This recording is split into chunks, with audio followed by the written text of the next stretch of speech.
الله الرحمن الرحيم الحمد لله رب العالمين والصلاة والسلام على مولانا أبي القاسم محمد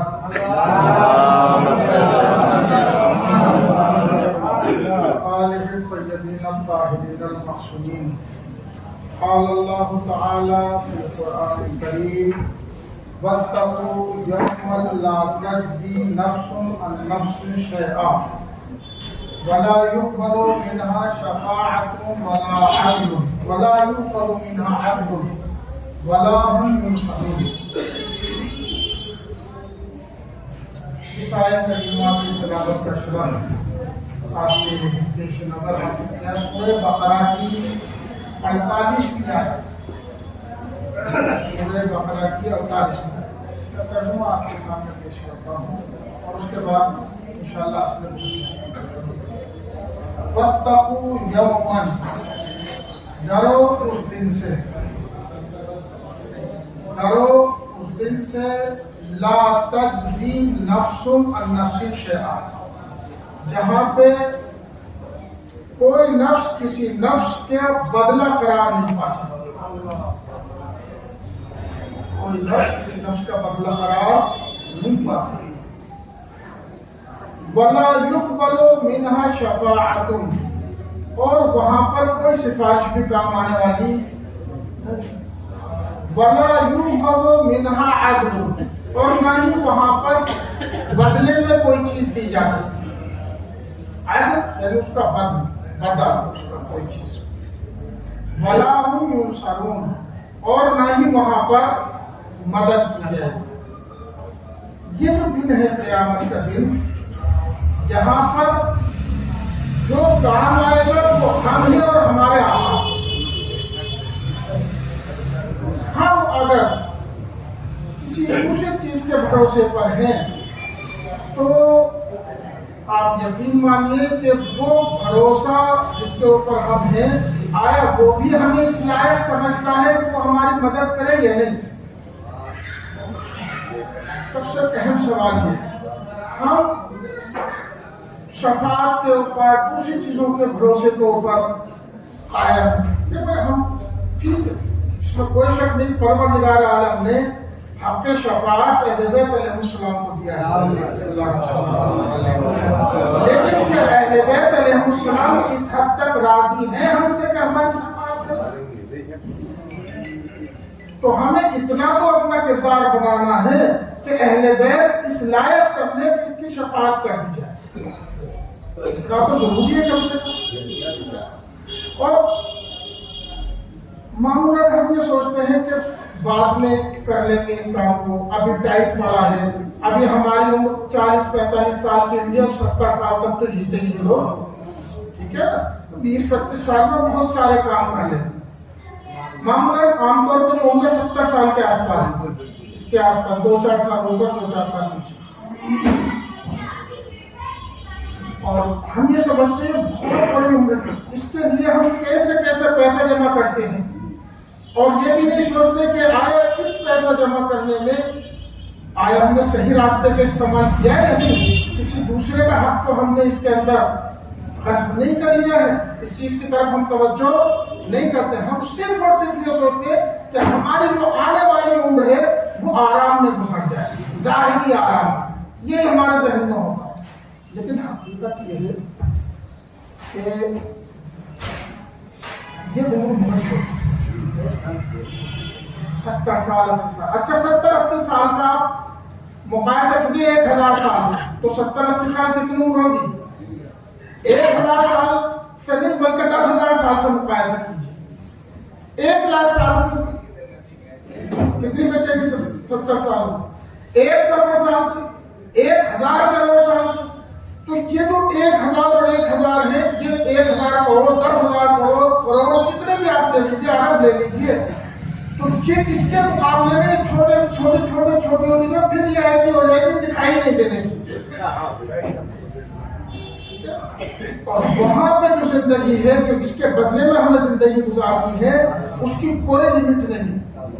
تو ہم 70 سال کی عمر کے لیے ادھر ادھر کے راستوں سے، طرح طرح کے راستوں سے، کسی کی دل آزاری کے ذریعے سے، کسی کا حق غصب کرنے کے ذریعے سے ہم اپنی اس 70 سال کی زندگی کو آرام بخش بنانا چاہتے ہیں، لیکن وہ عمر کے جس کی کوئی لمٹ نہیں ہے، کروڑوں ہزاروں کروڑ سال سے بھی زیادہ ہے جو عمر، اس کے لیے ہم فکر مند نہیں ہیں، اور ہم یہ سوچتے ہیں کہ ہم آرام میں رہیں اور ہمارے بچے، ہم بچوں کو چھوڑ جائیں، نہ تو خود کار خیر کرتے ہیں اور بچوں کے لیے ایک چیز چھوڑ جاتے ہیں، اور پتہ نہیں کہ بچے بعد میں کیا کریں گے، ٹھیک ہے نا؟ اگر الٹا سیدھا چھوڑ کے جاتے ہیں پھر بچے بھی نہیں کرتے ہیں، یہ بھی یاد رکھیں، بچے بھی نہیں کرتے، حقیقت بات، لیکن وہ دن ایسا ہوگا کہ یہی وہ بچے جن کے لیے ہم لوگ الٹے سیدھے کام کیے تھے، یہ اس دن فائدہ پہنچانے والے یوم لا تنفع مال ولا بنون، وہ ایسا دن ہوگا کہ جس دن نہ مال فائدہ پہنچائے گا جس کے لیے ہم نے لوگوں کی دل آزاری کری تھی، اور نہ ہی اولاد فائدہ پہنچائے گا۔ یوم یفر المرء من اخیہ وامہ وابیہ ومالہ وبنیہ لکل امرئ منہم یومئذ شأن یغنیہ، وہ دن ایسا ہوگا کہ ہر شخص اپنے باپ سے، ماں سے، بھائی سے، بچوں سے، سب سے بھاگ رہا ہو، کیوں؟ کہیں ایسا نہ ہو کہ یہ کچھ اچھائیاں اور نیکیاں طلب کر لیں،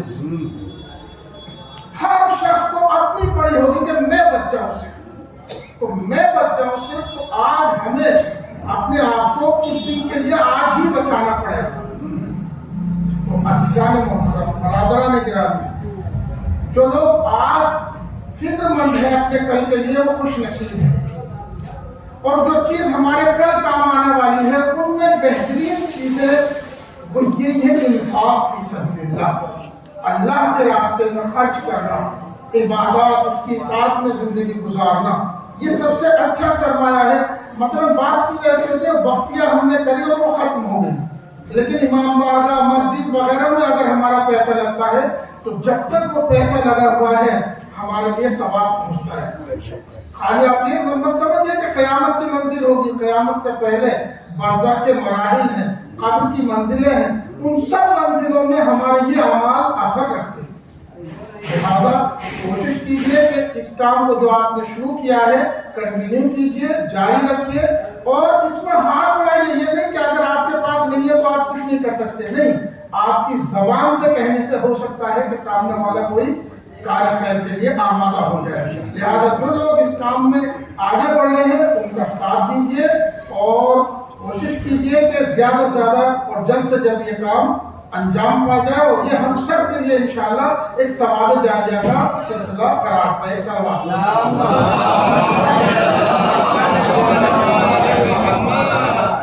آج کی جو گفتگو ہے وہ وضو کے بارے میں تھی، لیکن اس سے پہلے تمہید کے طور پہ کچھ چیزیں عرض کرنی ضروری ہے، کیونکہ الحمدللہ بزرگان تو سب جانتے ہی ہیں، لیکن اپنے چھوٹے بھائیوں کے لیے میں کچھ چیزیں عرض کرنا چاہتا ہوں۔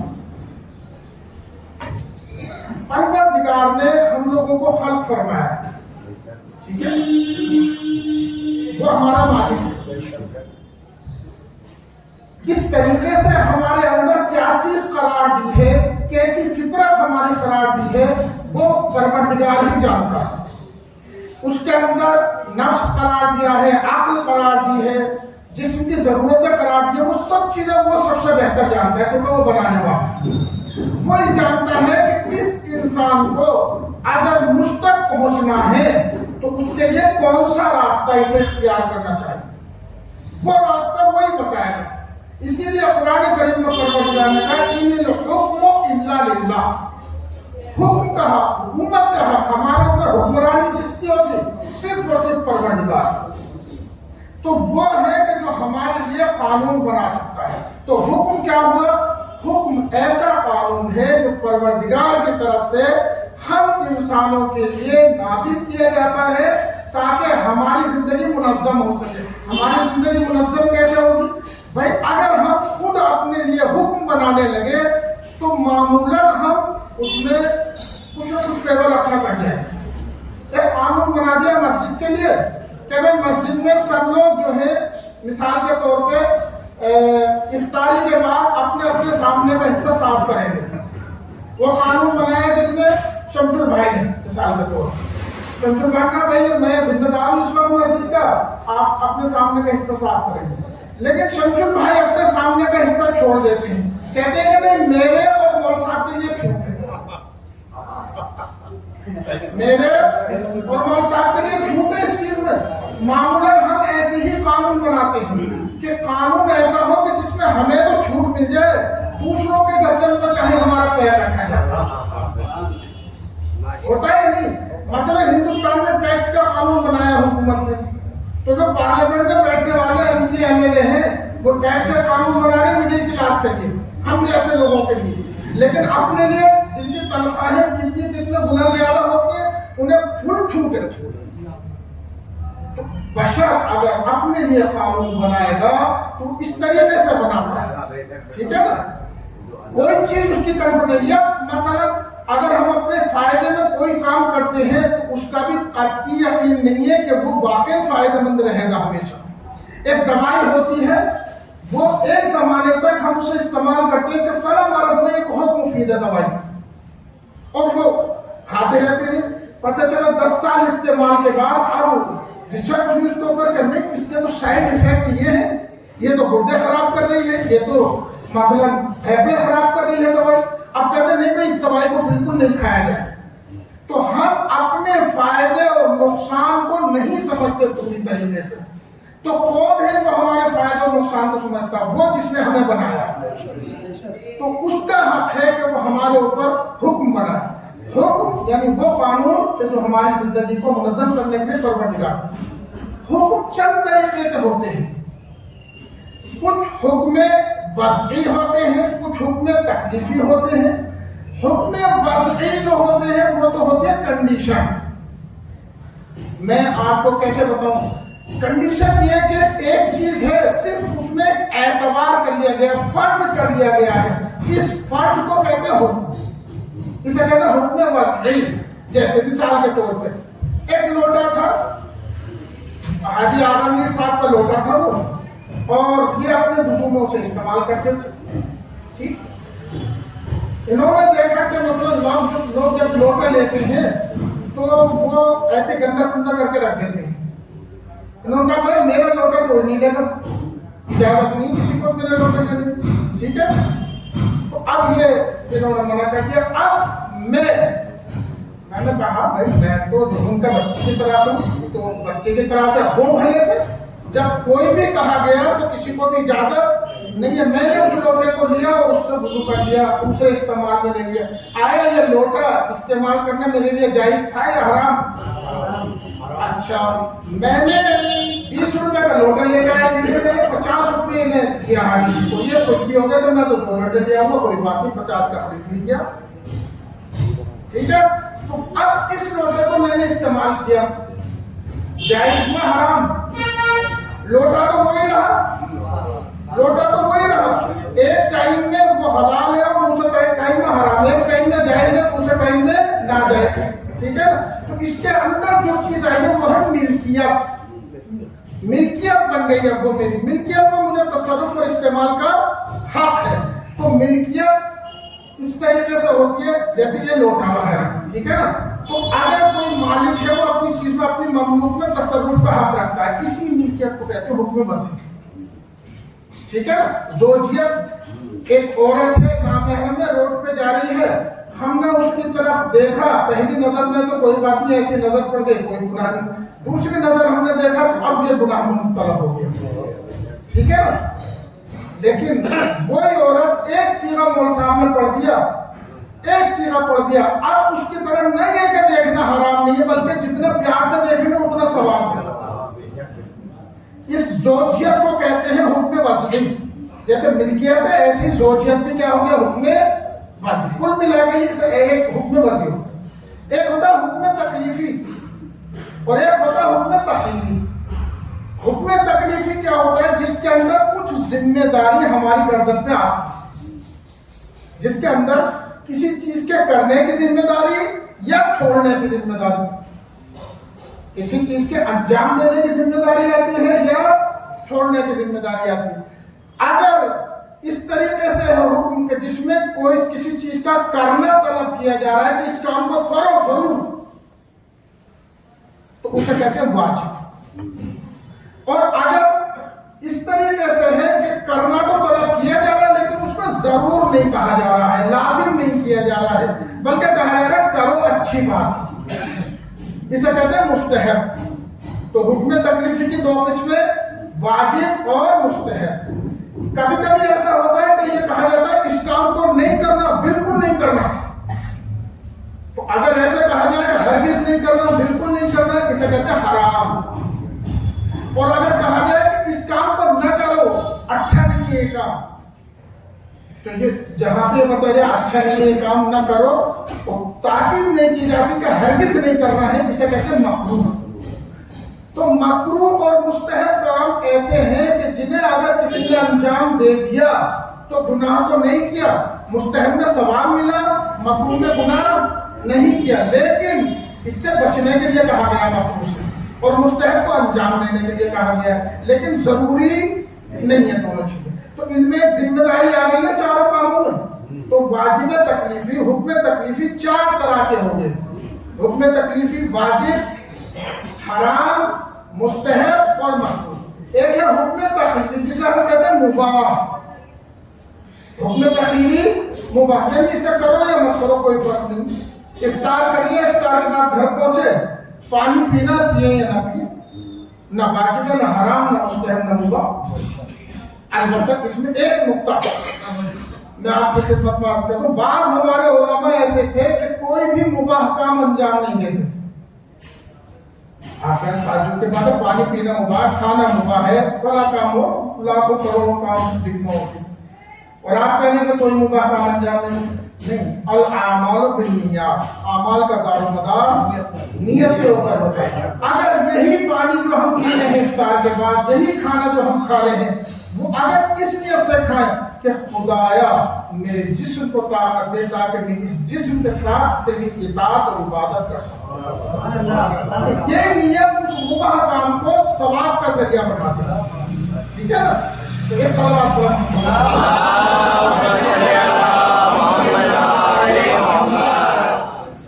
آج کا جو ہمارا موضوع ہے وہ ہے وضو۔ لا صلاۃ الا بطہور، بغیر طہارت کے نماز نہیں ہو سکتی، اور طہارت جو سب سے بہترین طہارت ہوتی ہے وہ پانی کے ذریعے سے۔ تو مختصر کروں گا، شمس بھائی مجھے پتا ہے کہ ٹائم جو ہے ہو گیا، اور مختصر طریقے سے کوشش کروں گا کیونکہ یہ بات چیزیں جو ہے آپ بیان کرنا ضروری ہے۔ تو وضو سب سے پہلے میں وضو کر کے دکھاتا ہوں، اس کے بعد اس کے شرائط اور جو توڑنے والی چیزیں ہیں ان کے بارے میں ایک ایک کر کے ذکر کروں گا۔ دیکھیں، سب سے پہلے وضو کے لیے ضروری کیا ہے کہ پانی پاک صاف ہو، پانی پاک، ایک پاک پانی، وہ تمام شرائط میں بھی بتاؤں گا آپ کو۔ وضو میں دو طرح کی چیزیں ہوتی ہیں، ایک تو مستحب اور دوسری چیز ہوتی ہے واجب۔ مستحب بات میں کیا ہے؟ کچھ دعائیں ہیں، ہاتھوں کا دھونا، کلائیوں تک ہاتھوں کا دھونا مستحب ہے، منہ میں 3 مرتبہ کلی کرنا مستحب ہے، ناک میں پانی ڈالنا 3 مرتبہ مستحب ہے، ناک صاف کری جائے۔ پانی ڈالنے سے مراد کیا ہوتا ہے کہ ناک کی گندگی اگر ہے تو وہ صاف کر لیا ہے، یہ سب مستحب بات میں سے۔ لیکن ہمیں جو زیادہ دھیان دینا ہے وہ واجب کے اوپر دھیان دینا ہے کہ واجب کیسے انجام دیا جائے تاکہ اس کے اندر کوئی کمی واقع نہ ہو جائے۔ تو سب سے پہلے یہ کہ آپ نے یہ دیکھیں کہ پانی کتنے استعمال کر سکتے ہیں وضو میں۔ وضو میں بہتر یہ ہے کہ کم سے کم پانی استعمال کریں، پانی ضائع نہ ہو۔ حضرت آیت اللہ عظمہ سیستانی خود ان کی ایک ویڈیو بھی ہے وضو کرتے ہوئے، 1 گلاس پانی سے وضو کر لیتے ہیں۔ تو آج پانی کے ہمارے علماء جو ہے ان کا کردار، ان کا عمل ہی تو ہمیں سکھاتا ہے کہ زندگی کیسے کرنی ہے آپ کو۔ تو 1 گلاس، وہ کہتے ہیں کہ اگر ہاتھ کو آپ نے تر کر لیا مثال کے طور پہ، اور وہ تری اتنی زیادہ ہے کہ آپ اپنے چہرے کو اس سے دھو سکتے ہیں، وہ تری کافی، ٹھیک ہے نا، یہ ایک کافی۔ لیکن آپ جیسے عام طور پر ہم وضو کرتے ہیں اسی طریقے سے آپ آپ نے چلو میں پانی لیا اور اس پانی کو بالوں کے اگنے کی جگہ سے یہ دیکھ رہے ہیں بالوں کے اگنے کی جگہ معمولاً یہی ہوتی ہے، یہاں پہ لیا اور چلی یہاں سے یہ ڈال دیا آپ نے پانی، یہ نیچے کی طرف کو لے کر آنا ہے، ٹھیک ہے؟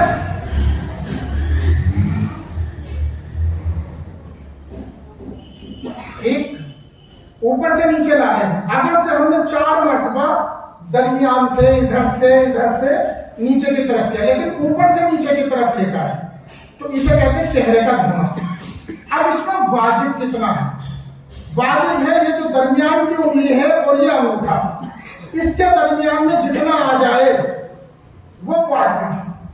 اب یہ کہ ہو سکتا ہے کبھی کبھی آدمی پوری انگلی نہیں کھولتا ہے، کم کھولتا ہے، تو شک رہ جاتا ہے آدمی کو، تو تھوڑا ادھر سے بچ گیا، اس سے تھوڑا، تو بہتر یہ ہے کہ ادھر سے بھی ایک مرتبہ ہاتھ پھیر لے، ایک مرتبہ ادھر سے ہاتھ پھیر لے۔ یہ پہلی مرتبہ سب جگہ پہ پانی پہنچانا ضروری ہے، جو چیزیں دکھائی دے رہی ہیں، جو سامنے کی ہیں، جو اندر بند، جیسے ہم آنکھ بند کر لیتے ہیں تو اندر کی طرف پانی پہنچانا ضروری نہیں ہے، ناک کے اندر پانی پہنچانا ضروری نہیں، صرف جو ظاہری حصے ہیں۔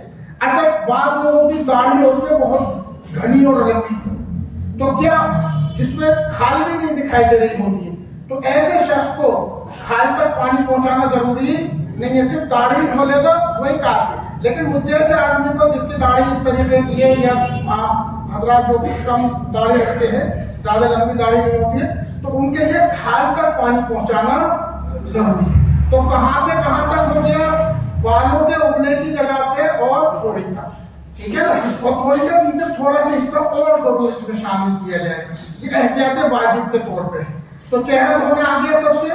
اب لیجیے داہنا ہاتھ دھونا ہے آپ کو، داہنا ہاتھ دھونا ہے تو اس میں آپ کو یہ کوہنی آپ دکھائی دے رہے، کوہنی سے لے کر اور ہاتھوں کے سرے تک دھونا واجب ہے، لیکن احتیاط واجب یہ ہے کہ کوہنی سے اوپر سے آپ لیں، یہاں سے واجب، لیکن احتیاط واجب کہتے ہیں آیت اللہ علیہ سیستہ ہے، وہ فرماتے ہیں اس سے اوپر سے لیا جائے، یہاں سے لینا ہے۔ مردوں کو پانی ڈالنا ہے کوہنی کی طرف سے، لیکن یہ مستحب ہے، یہ یاد رکھیے گا، واجب نہیں ہے، واجب نہیں ہے۔ بعض افراد ایسے ہوتے ہیں ہمارے بزرگوں میں کہ نیا بچہ آیا ہے اور اس نے اندر سے پانی ڈالنا شروع کر دیا، وہ فوراً جو ہے وضو کرنا نہیں جانتا، وہ ڈانٹ دیتے ہیں، اور وہ بچہ جو ہے وہ بیچارہ ڈر جاتا ہے، سوچتا ہے مسجد میں جاؤں گا تو ڈوب ڈانٹیں گے، سہم جاتے ہیں۔ صحیح، اچھا آنے کے نہیں ہوا اندر مسجد میں، یا ایک دو بار اگر ایسے ڈانٹ ہو جائے تو پھر مسجد کا رخ نہیں کرا، وہ صرف تبرک کے لیے مسجد کے ٹائم آئے، اس کے علاوہ نہیں ہے۔ تو لہٰذا ایسا کام نہ کرے کہ جو جائز کام ہے اور آپ بلا وجہ اس بچے کو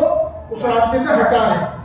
لیکن مستحب کیا ہے کہ ہم یہاں کوہنی کے اوپر سے ڈالیں، اوپر سے دیکھیں کہاں پہ میں نے ہاتھ رکھا، کوہنی ابھی نیچے کی طرف دکھائی دے، اوپر سے ہم نے ڈالا اور اسی طریقے سے نیچے تک لیتے آئے، ٹھیک ہے۔ اگر ایک چلو پانی میں ہو جائے تو ایک چلو میں، اگر ایک چلو سے زیادہ ہو رہا ہے تو دو چلو، دوسرا ڈالیے، تیسرا ڈالیے، ٹھیک ہے نا۔ جب آپ کو یقین ہو جائے کہ اب سب جگہ سے دھل گیا تو یہ ایک بار شمار ہوگا، ایسے چہرہ اور ایسے ہی ہاں، یہ ایک بار شمار ہوگا۔ پہلی بار ہے واجب، دوسری بار آپ نے پھر دھونا شروع کیا چہرے کو یا ہاتھ کو، تو یہ دوسری بار ہے مستحب۔ دوسری بار جب آپ نے کمپلیٹ کر لیا، اب تیسری بار نہیں دھوئیے، اگر آپ نے تیسری بار پانی ڈالا تو یہ حرام ہے، یہ آپ کو وضو باطل ہو جائے گا، ٹھیک ہے نا، یہ دھیان رکھیے گا، ٹھیک۔ آپ نے انگلیوں کے سرے تک، حتیٰ یہاں پہ اس طریقے سے آپ ہاتھ ڈال، اگر ہاتھ میں انگوٹھی ہے تو اسے ہلا لیجیے، ٹھیک ہے۔ اس کے بعد اسی طریقے سے بائیں ہاتھ پر، اس میں زیادہ توجہ وہی کوہنی کو اوپر سے لینا ہے اور انگلیوں کے سرے تک اس طریقے سے دھونا ہے کہ کوئی جگہ خشک نہ رہ جائے۔ اب اس کے بعد کیا کرنا ہے، آپ کو مسح کرنا ہے، سر کا مسح کرنا ہے، ٹھیک ہے نا۔ تو سر کا مسح داہنے ہاتھ کو آپ کو لینا ہے، سر کو 4 حصوں میں بانٹ دیجیے آپ، ایک سامنے کا جو پیشانی کے اوپر حصہ ہے، ایک ادھر کا حصہ، ایک ادھر کا اور ایک پیچھے کا حصہ۔ تو یہ جو پیشانی کے اوپر والا حصہ ہے اس کے اوپر مسح سر کرنا ہے آپ کو، ٹھیک ہے۔ آپ کا ہاتھ گیلا تھا مثلا اس طریقے کے، اس سے تھوڑے بڑے بھی بال تھے تو ہم نے بالوں کے اوپر ہی ہاتھ لیا اور یہ جہاں بالوں کے اگنے کی جگہ تھی یہاں تک ہم نے کھینچ لیا اسے، ٹھیک ہے، تو کافی ہے، یہ ہم نے ہاتھ لیا۔ اچھا یہ جو ہم نے ہاتھ لیا ہے یہ ہم نے اپنے بالوں کے اوپر پھیر لیا، لیکن کسی کے بال اتنے لمبے ہیں تو وہ ادھر سے ادھر آ رہے ہیں یا ادھر سے ادھر جا رہے ہیں، تو اب کیا کرے گا وہ پہلے بالوں کو ہٹائے اور جو کھال ہے سر کی اس کے اوپر مس کرے گا تاکہ صحیح طریقے سے مسا انجام پا جائے۔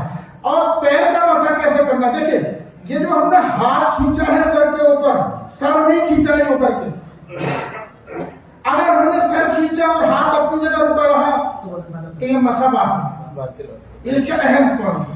اسی طریقے سے اگر ہمیں پیر کا مسا کرنا ہے تو پیر کا مسا کرنے کے لیے ہم نے یا ہمارا ہاتھ ہم کبھی تو ہے ہی موجود، وضو کی طریقے ہے، ٹھیک، تو یہاں سے لیا ہم نے، ٹھیک، یہ مستحب ہے جو میں بتا رہا ہوں، کہ یہاں سے لیا اور انگلیوں کے سرے سے پورے پیر کے اوپر اس طریقے سے اور یہاں گٹے تک ہم نے کھینچ لیا، اسے کہتے ہیں مسا۔ لیکن اگر ہم نے ایسا کیا کہ ہاتھ تو رکا ہوا ہے اور پیر چلا دیا، یعنی پیر چلا ہے ہاتھ نہیں چلا، تو یہ مسے پیر باطل ہو جائے گا، ٹھیک ہے۔ تو ہمیں کیا کرنا، ہاتھ چلانا ہے اس کے اوپر، اور ہاتھ میں کتنی تری ہونی چاہیے کہ پیر کے اور سر کے اوپر وہ اثر ڈال سکے، ٹھیک ہے نا، اثر یعنی تری کا اثر اس کے اوپر ہو جائے۔ اچھا گرمی چل رہی ہے، گرمی میں کبھی کبھی ایسا ہوتا ہے کہ ہوا تیز ہوتی ہے اور پانی خشک ہو جاتا ہے، تو پھر ہم کیا کریں، تو اگر یہاں پہ نہیں ہے، اگر کوہنی تک کہیں بھی پانی ہے وہاں سے ہم لے سکتے ہیں ہاتھوں کے اوپر سے، لیکن کوہنی بھی خشک ہو گئی، اب کیا کریں، تو پھر جب اگر ہاتھوں کے اوپر پانی نہیں ہے تو اس کو آپ داڑھی پہ سے پانی لے سکتے، داڑھی پہ سے پانی لیا اور اسی سے اپنا سر کا مسا کیجیے اور پیر۔ لیکن اگر ہاتھ گیلے ہیں اور اس کے بعد آپ سوچو تھوڑا اور گیلا کر لوں، داڑھی کا پانی لے لوں، تو یہ صحیح نہیں، ٹھیک ہے نا۔ ایک صلوات پڑھو محمد۔